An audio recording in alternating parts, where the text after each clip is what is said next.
Om Jai Sri Mahagam Ganapatiye Namaha. Om Namah Shivaya.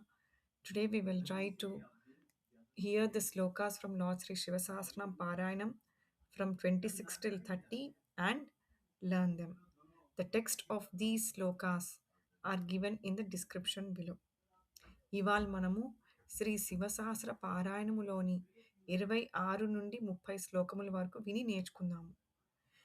ఈ శ్లోకముల యొక్క text కింద description భాగంలో ఇవ్వబడినది.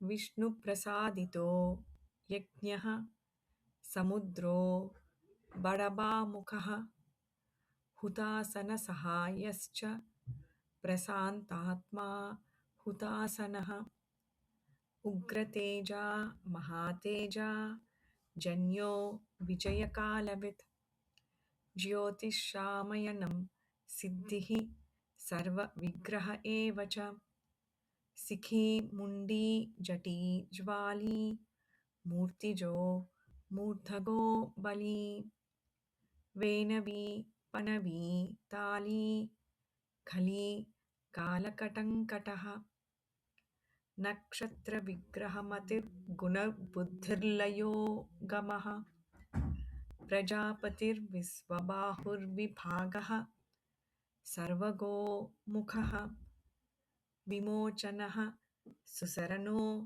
హిరణ్య కవచోద్భవః మేఘజో బలచారీ చ మహీచారీ స్తుతస్తథా.